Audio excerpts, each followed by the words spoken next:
اور نتیش کمار، چراغ پاسوان اور جو سیکولر تو ہیں مگر منہ نہیں کھول رہے، ہم تمہاری خاموشی کو بھی یاد رکھیں گے۔ جو سیکولر تو ہیں مگر خود نہیں کہتے، اپنے چمچوں سے بلوانے لگاتے ہیں کہ تم بولو، اگر ہم بولیں گے تو ہم کو ادھر کا ووٹ نہیں ملے گا۔ تو ہم ان سے کہہ رہے ہیں یہ ادھر کا ووٹ ادھر کا ووٹ نہیں ہے۔ تم کو اگر بھارت سے محبت ہے، بھارت کے سمویدھان سے محبت ہے تو تم کو بولنا پڑے گا۔ تمہارے چمچوں کے بولنے سے کوئی فرق نہیں پڑتا۔ بولو، کھل کر بولو۔ یہ قانون مسلمانوں کی مسجدیں اور درگاہیں اور خانقاہیں چھیننے کے لیے بنایا گیا۔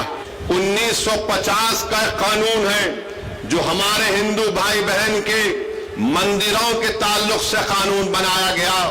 وہ قانون یہ کہتا ہے کہ جتنے بہار میں ہندو دھرم کے مندریں ہوں گی یا اس کا ایڈمنسٹریٹو باڈی ہوگی، اس میں کوئی غیر ہندو کو ممبر نہیں بنایا جا سکتا۔ ہم نتیش کمار سے یہ پوچھنا چاہتے ہیں، چراغ پاسوان سے پوچھنا چاہتے ہیں، جب آپ کے پاس بہار میں قانون ہے کہ آپ کے مندر کے باڈیز میں کوئی غیر ہندو ممبر نہیں بن سکتا، تو کیسے بہار کے مسلمانوں کے وقف بورڈ میں کسی غیر مسلم کو آپ ممبر بنائیں گے؟ بہار میں بودھ گایا ہے، بودھ گایا میں وہاں پر صرف بودھ مذہب کے اور ہندو دھرم کے ماننے والے ممبر بن سکتے ہیں، تو پھر آپ بہار میں مسلمانوں کے وقف بورڈ میں کیسے آپ کسی غیر مسلم کو بنائیں گے؟ یہ قانون بنانا اور یہ کہنا کہ غیر مسلم مسلمانوں کے وقف بورڈ کو چلائے گا، یہ ہمارے بھارت کے سمویدھان کی دفعہ 26 کے خلاف ہے۔ میرے عزیز دوستوں اور بزرگوں، بات یہاں تک ختم نہیں ہوئی۔ اب قانون یہ بھی کہتا ہے کہ وہی مسلمان اپنی جائیداد کو اللہ کے لیے وقف کر سکتا ہے، وہی کر سکتا ہے جو 5 سال سے مسلمان۔ آپ بتائیے کون طے کرے گا بہار میں آ کر کہ کیا یہ 5 سال سے مسلمان ہے یا نہیں؟ کیا نتیش کمار سرٹیفکیٹ لکھ کر دیں گے ہم کو؟ کیا چراغ پاسوان سرٹیفکیٹ لکھ کر دیں گے کہ یہ 5 سال سے مسلمان ہیں؟ کیا بھارت کے پردھان منتری لکھ کر دیں گے سرٹیفکیٹ یہ 5 سال سے مسلمان ہیں؟ میرے عزیز دوستوں اور بزرگوں، یہ کسی بھی دھرم میں اس طرح کا قانون نہیں ہے۔ جو کسی دھرم کا ہوتا ہے وہ اپنی آستھا کی بنیاد پر اپنے جس بھگوان یا اللہ کو مانتا ہے وہ اپنی پراپرٹی کو، جائیداد کو دے دیتا ہے۔ خانقاہ نہیں ہے، یہ امام باڑہ نہیں ہے، یہ عیدگاہ نہیں ہے، تو کلیکٹر جس دن انکوائری آرڈر کرے گا اس وقت سے وہ جائیداد وقف نہیں رہے گی۔ تو کلیکٹر کو خالی انکوائری لکھنا پڑے گا، ہم اپنی جائیداد سے محروم ہو جائیں گے، ہم اپنی جائیداد سے محروم ہو جائیں گے۔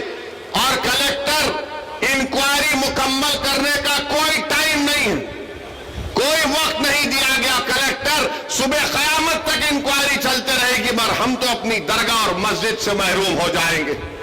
یہ قانون بنایا گیا۔ پھر بی جے پی، نتیش کمار کی پارٹی کے لوگ، چراغ پاسوان کے لوگ بولتے کہ وقف کی جائیداد پر قبضہ ہو گیا، وقف کی جائیداد کو لوٹ لیا گیا۔ ارے بھیا، آپ نے قانون یہ بنایا کہ جو وقف کی جائیداد پر ناجائز طور پر قبضہ کر کے 12 سال سے بیٹھا ہوا ہے، مودی اس کو مالک بنا رہے ہیں، بلکہ وہ مالک بن چکا ہے ابھی۔ تو بی جے پی، نتیش کمار، چراغ پاسوان جھوٹ بول رہے ہیں، ہم سے ہماری جائیدادوں کو چھین رہے ہیں۔ جو ہماری زمین پر، وقف کی زمین پر قبضہ کر کے بیٹھا ہے، وہ 12 سال اگر ہو گئے تو مالک بن رہا ہے۔ وقف ایویکیو پراپرٹی ہے کہ جو لوگ بھارت کو چھوڑ کر کسی اور جگہ پر چلے گئے، انہوں نے کہا کہ میں اپنا گھر، اپنی زمین، اپنی کھیت وقف کر رہا ہوں، تو آج مودی نے قانون بنا دیا کہ وقف ایویکیو نہیں ہوگا، یہ گورنمنٹ اس کی مالک بنے گی، اور گورنمنٹ اس کی مالک بن چکی ہے۔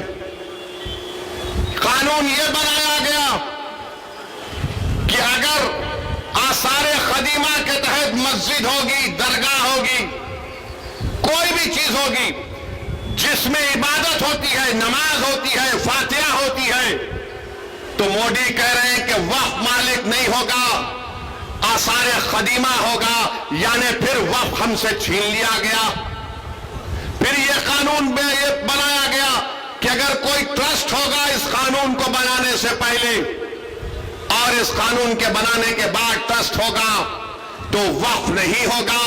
تو بتاؤ تم کون سی چیز اس میں رکھے ہو جس سے مسلمانوں کو فائدہ ہوگا؟ اور آپ کو جان کر تکلیف ہوگی کہ مودی نے قانون بنایا جس کی تائید چراغ پاسوان نے اور نتیش کمار اور چندرا بابو نائیڈو نے کی، کشواہا صاحب نے کی۔ کیا قانون بنایا؟ اگر کوئی وقف کی جائیداد کو دھوکے سے بیچتا ہے تو پہلے اس کو سزا تھی 2 سال کی، بے ضمانت نہیں ملتی تھی۔ آج مودی نے کہہ دیا پیارے تو لوٹ لے وقف کی زمین کو اور 6 مہینے کی سزا تجھ کو ملے گی، 2 سال کی نہیں ملے گی، اور تجھ کو ضمانت مل جائے گی۔ میں پوچھنا چاہتا ہوں نتیش کمار سے، چراغ پاسوان سے، چندرا بابو نائیڈو سے، کشواہا صاحب سے، کماراسوامی صاحب سے، جین چودھری صاحب سے، ارے ایک چیز تو بتاؤ جو اس سے مسلمانوں کو فائدہ ہوگا۔ آپ نے قانون بنایا صرف مسلمانوں کی جائیدادوں کو لوٹنے کے لیے، ہماری مسجدوں کو چھیننے کے لیے، ہماری درگاہوں کو چھیننے کے لیے۔ تو میرے عزیز دوستوں اور بزرگوں، مودی نے قانون ایسا بنایا ہے کہ ہمارے ایمان پر حملہ ہو رہا ہے، ہماری مسجدوں پر حملہ ہو رہا ہے، ہمارے خانقاہوں پر، درگاہوں پر، امام باڑوں پر حملہ ہو رہا ہے، اور ہم خاموش نہیں بیٹھ سکتے۔ اسی لیے آل انڈیا مسلم پرسنل لا بورڈ نے اس بات کا اعلان کیا کہ ملک گیر پیمانے پر ہم اس کالے قانون کے خلاف احتجاج درج کریں گے، اور احتجاج ہو رہا ہے، احتجاجی جلسے ہو رہے ہیں، آئندہ بھی ہوگا۔ تو میری آپ تمام سے یہ گزارش ہے کہ آپ اس احتجاج میں شرکت کریے۔ ہم اس وقت تک احتجاج کریں گے جب تک کہ مودی کی حکومت اس کالے قانون کو واپس نہیں لے لیتی۔ ہم احتجاج اس لیے کر رہے ہیں کہ جس زمین کا، جس مسجد کے لیے ہم احتجاج کر رہے ہیں اس کا مالک اللہ ہے۔ ہم ہرگز کسی بھی حالت میں اس مسجد کو، اس درگاہ کو، اس زمین کو جس کا مالک اللہ ہے، ہم حکومت کو یہ نہیں اجازت دے سکتے کہ آپ اس پر قبضہ کر کے وقف بورڈ کو نقصان پہنچائیں۔ اور یاد رکھیے وقف ایک عبادت ہے، نماز روزہ ایک عبادت ہے، قرآن کی تلاوت بھی ایک عبادت ہے، مگر وقف بھی ایک عبادت ہے۔ حکومت نے ایسا قانون بنایا تاکہ ہم سے ہماری عبادت کرنے کا طریقہ بھی چھین لیا جائے۔ تو میں آپ سے اپیل کر رہا ہوں کہ مسلمانوں کے خلاف ہی اس طرح کا قانون بنایا گیا ہے۔ حکومت تنگ نظری کے مظاہرے کر رہی ہے، حکومت سنویدھان کے خلاف جس کو بابا صاحب امبیڈکر نے بنایا، اس طرح کا غلط قانون بنا کر حکومت یہ بتانا چاہ رہی ہے کہ ہم وقف کی جائیدادوں کو حاصل کر لیں گے۔ ہم میں جتنی جان ہے انشاءاللہ تعالی ہم تمام مل کر پرامن طریقے سے، جمہوری طریقے سے ہم اس کالے قانون کی مخالفت کریں گے۔ میری آپ سے گزارش ہے کہ آپ پرسنل لا بورڈ کے احتجاجی پروگرام پر عمل کریں، اور آپ تمام سے اپیل کر رہے ہیں کہ ہم احتجاج کریں گے۔ نتیش کمار بھی جان لیں، چراغ پاسوان بھی جان لیں کہ ہم ہر چیز کو برداشت کر سکتے ہیں، مگر جو چیز کا مالک اللہ ہے ہم حکومت کو اس کا مالک بننے نہیں دیں گے۔ جس جگہ پر ہم نے اللہ اکبر کہہ کر مسجدوں کو آباد کیا، ہم اس جگہ کو ویران ہونے نہیں دیں گے۔ جس جگہ پر ہمارے بزرگ